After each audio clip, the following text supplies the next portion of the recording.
Your business is actually not your baby. And today we're going to talk about having a healthy, independent, not a codependent relationship with your business. If this is your first time joining me, my name is Tara Walsh and I'm a business coach for beauty business owners. Your business is not your baby. It's not. You can be pouring your heart into it. You can put a lot of work into it, but it is not actually, in fact, your baby. The meaning that you're putting on calling your business your baby is likely why you're stuck. It's likely why you struggle with things like healthy business boundaries. It's likely why you're not making money, because the whole goal of a business, the reason why a business exists is to make money and to be profitable. And if you're not doing either one of those things, I want you to check in with yourself about your codependency, your emotional needs being met by your business. Now, full disclosure, this was an awareness that came to me about 3 months ago by my friend Nicole Culver. Follow her online. She is genius. But this idea of having an unhealthy codependency on our business really has transformed the way that I even see my business and even where I'm looking for my business to meet my emotional needs, which then in turn, I can see how many decisions I've made in business that were really poor decisions that cost a lot of money, that caused a lot of stress because I was looking for an unmet need that I had and my business fulfilling that. Oh, we're about to blow some minds. All right. So the way that this shows up, if you've ever gotten pissed off at a client because they showed up late, or you were worried about a client liking you, so you didn't enforce a boundary, even though it pissed you off, or even though it wasn't in the best interest of the business, but you were so worried about upsetting them because they need to like you, you did something that was counterproductive to what the business needs. The business needs to make money. The business needs profit. That's how the business stays alive. Any other meaning that we assign or emotion or feeling that we assign to the business is misplaced, right? Your business needs people to like you so that they continue to pay you, but not at the cost of that costing your business. So if you're worried about enforcing a policy or charging a client like a no-show fee because you don't want to upset them, let's check in. Are we worried about it from a business standpoint, or do we not want them to be upset with us? Also, if a client comes in with makeup all over their lashes and you go, I have told you 7 times that you need to clean your lashes, you're fired. Anytime you've ever probably fired a client has likely to do more with an emotional response that you're having based on a past experience in your life rather than what the business actually needs. It doesn't make sense for you to fire clients.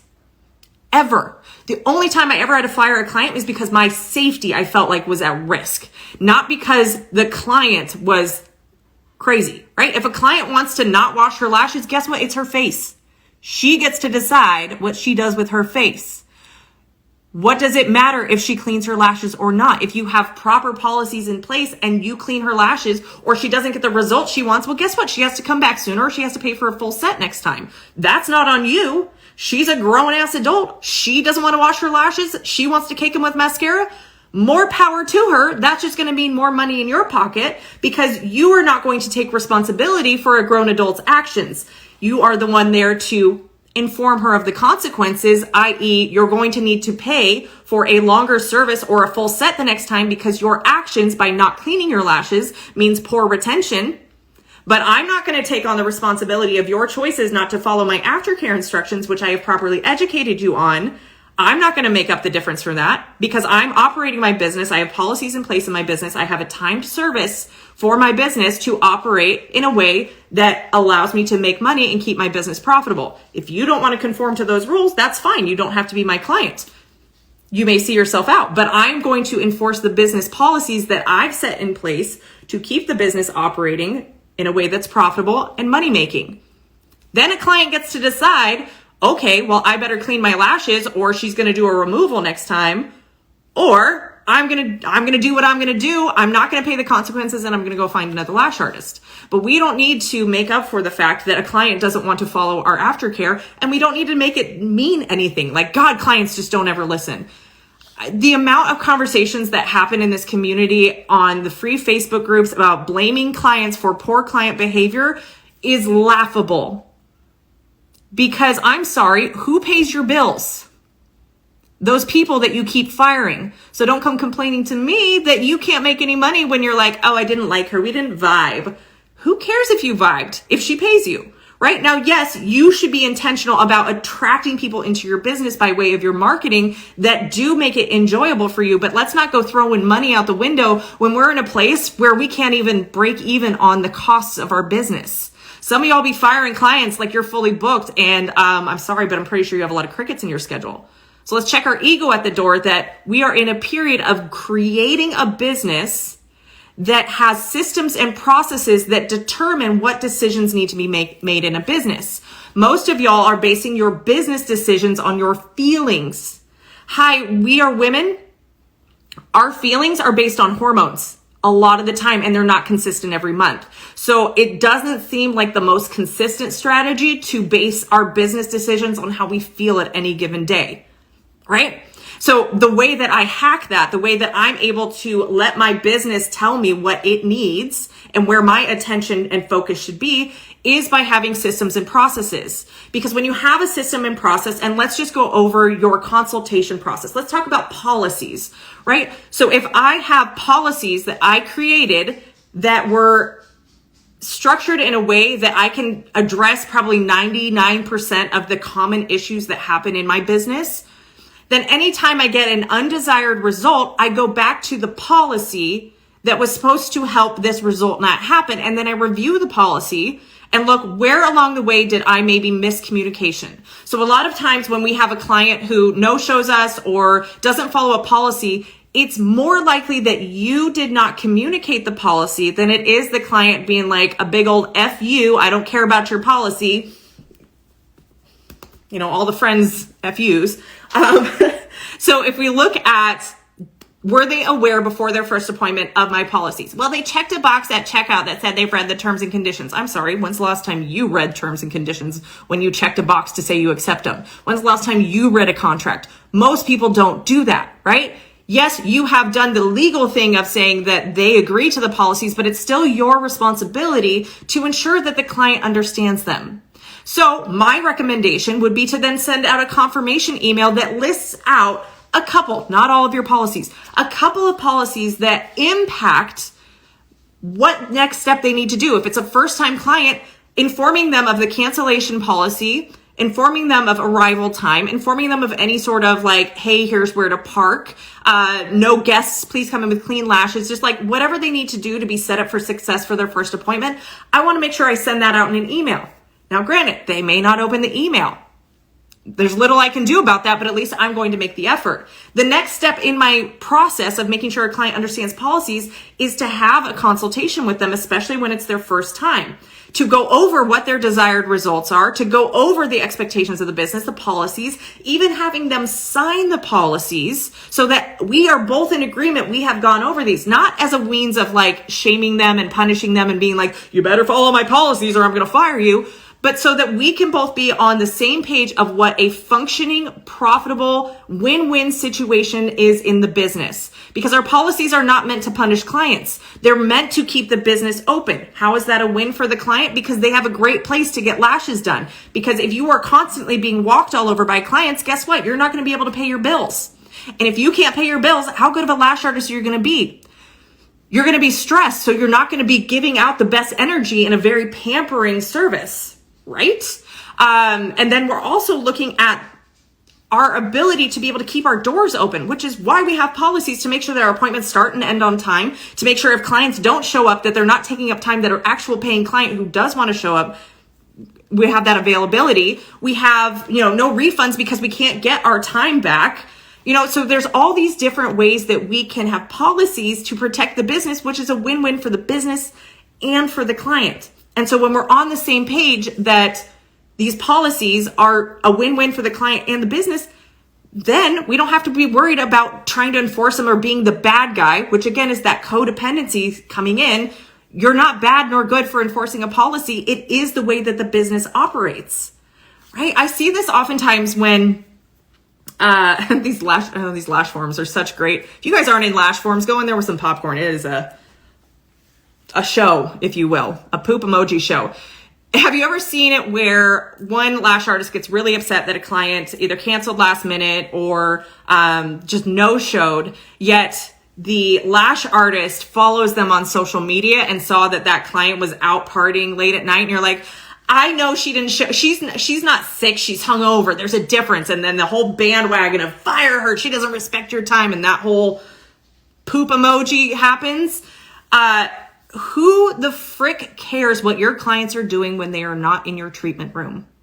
It doesn't matter. You're wasting so much time and energy on going on a witch hunt instead of being like, well, my policies protect my business, so I'm going to charge her. She's agreed to the fact that she will be charged when she no-shows. So if she wants to be hungover and miss her lash appointment, I'm still getting paid. Like, I'm still protected. Who cares what she does? Who cares if she wanted to go away for the weekend with her boyfriend and forgot about her lash appointment? Good for her. I'm still protecting the business by my policies. And it takes the emotion out of whatever we think the client is doing, or that the client's out to get us, or that, they're just taking advantage of the situation. If you're being taken advantage of by your clients, that is 100% on you not having clear and effective policies. Check yourself. Why? Why are you afraid to enforce a policy? Likely because you're putting a lot of meaning on what could happen with that confrontation. And look, I in no way, shape, or form am saying don't do that, because there is work to be done to understand why you're behaving that way. Likely, if you struggle with confrontation, you have a lack of understanding of the purpose of that conversation.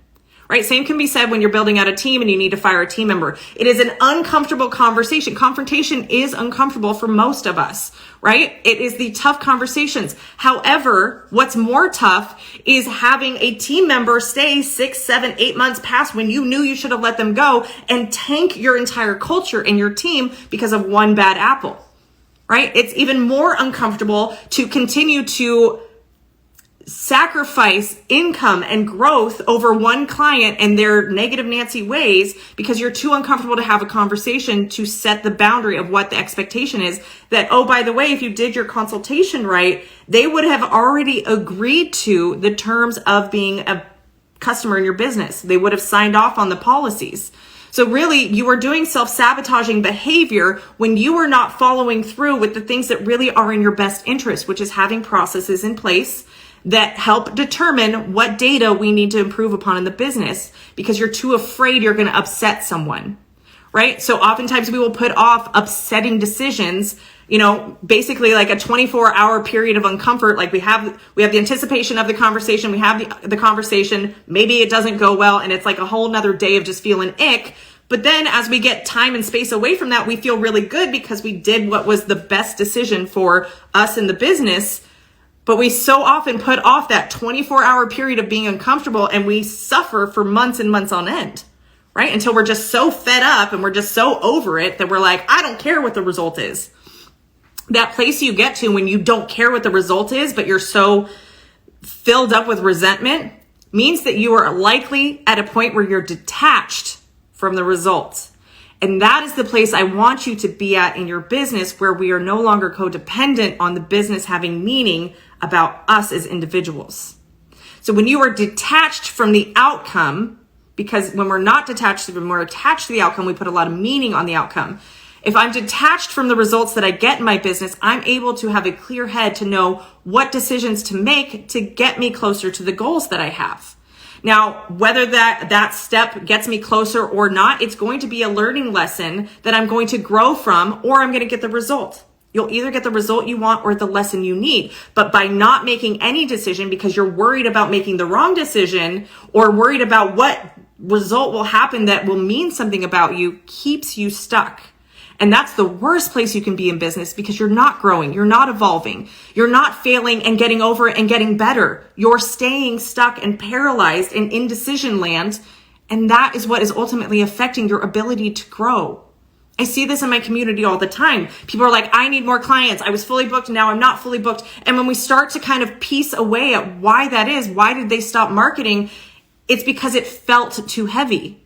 Right? Or I thought I was fully booked and I didn't want to do marketing anymore, and I didn't have the energy for it, and I was just exhausted at the end of the day. Well, it sounds like you had a lack of processes that helped keep the business stable, because the business needs clients. It needs consistent client growth. And yes, you can get to a fully booked point where you You can't fit any more clients in, but after a certain period of time, what the business will tell you at that level is in order to grow, we need to raise our prices and probably free up some time by dropping off clients, right? In order to continue to grow. It's fine to get to a maintenance point for a month, 2, maybe even sit there for a year, but we are going to need, the business is going to need growth in order to keep growing. And so what decisions need to be made? Not marketing your business is not a healthy growing strategy. So why aren't we marketing our business? Well, maybe you don't know how, and that's fine. We can teach on how, but likely you can Google how to market your business and at least start with something. I mean, even following me is step 1, but why are we not implementing? What's getting in the way? I don't want to do, so Reels is like the most popular, the best way to reach more people on social media, right? If you want to do social media marketing, you should be doing Reels because that is what the algorithm is prioritizing. Most of y'all are not doing Reels. Why? I don't want to dance on video. I don't want to put my face on the camera. All of this attached to the meaning of what it means about me when I show up to market my business using Reels. That's where the codependency comes in. I could care less what you guys think of me. Now, granted, maybe that's because I'm in my later 30s and you just stop giving up. But really, it's more about you. I want to connect with you. I want to help you grow your business. And it's hard for me to do that on social media if I'm not participating in the activities that the platform is telling me is going to reach more people. Now, yeah, I cannot have my face on social media for sure. That is definitely a strategy, but it's going to require more work, more followers, and more engagement on my part through text. So that it require a heck of a lot more time for me to engage and utilize the platform on marketing when I'm not showing up on video or doing Reels. So as a CEO, as a Lashpreneur who has a very finite amount of time, I want to maximize my time to get the greatest result. And on social media, that's Reels.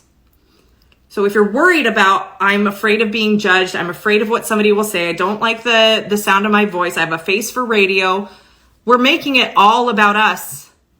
And your business is not in business to make you feel good. You should feel good irregardless of whether you have a business, irregardless of whether your business is doing well or not. That is an internal feeling and you are in control. You can feel good right now. You have that control over your internal state, right? You can do a meditation, you can get therapy, you can do trauma work to get yourself internally feeling the feeling you think that your business should give you. Then we can detach from the meaning our business is supposed to have about us, and we can start to look at, what does my business need? My business needs clients. How do I get clients? I market. I think there's a lot of my types of clients on social media. Okay, so that is telling me that social media marketing is a great way to draw clients into my business. Okay, how can I use social media to market my business better, faster, quicker, easier? Reels. Great. So now that I don't have any meaning attached to what me showing up on Reels is, it really is the business is telling me if I want clients off of social media, I'm going to do Reels. So I'm going to learn the step-by-steps on how to do Reels in a way that draws clients into my business. Because again, I'm no longer assigning meaning about me by doing Reels.